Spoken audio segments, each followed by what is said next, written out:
So I'm standing again in Toddbrook. You stood at the by-election. Correct. What did you get out of standing in Toddbrook last time? Picked up on local issues and started to build a rapport with residents in the area, become more aware of their issues that they're facing on a day-to-day within that ward. So it's been useful to have that by-election and then move on into the council elections now. Because you'd say you're a Conservative candidate here for the long haul. That's right, yes, absolutely. I'm a firm believer in conservatism, conservative values, work hard, be rewarded.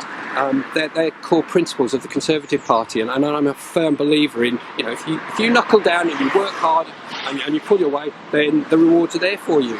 Like Robert Halfon says, the Conservative Party should be the party of the ladder. It gives you opportunities to climb, and I'm a firm believer in that.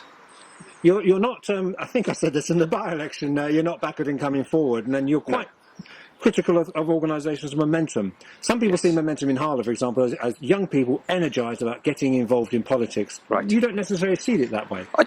I have no issue at all with young people getting involved. I wish more and more young people would get involved at a grassroots level and get involved in local politics and national politics. That can only be a good thing.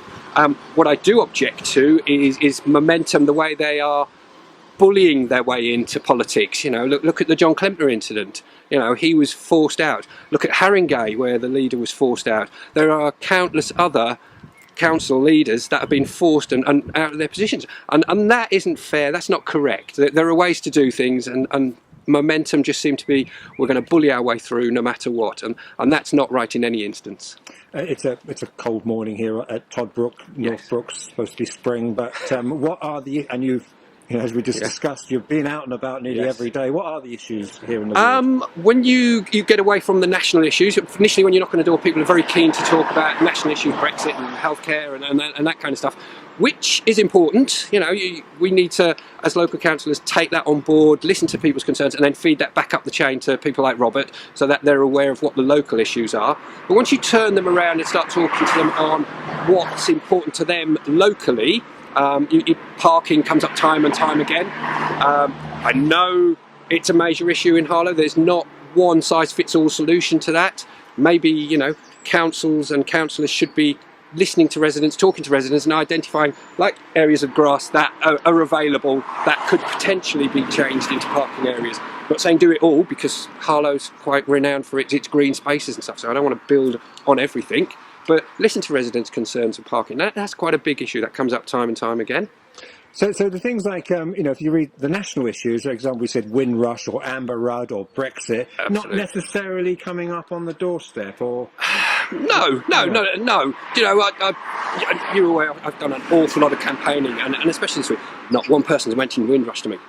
It really hasn't come up. Amber Rudd hasn't come up once to me. It's Brexit, it's the health service. If you look at locally, we've got Osler House closing down. Maybe not the right decision, but if you look back, it was the Labour Party that in 2006 introduced legislation that allowed the privatisation of health care services.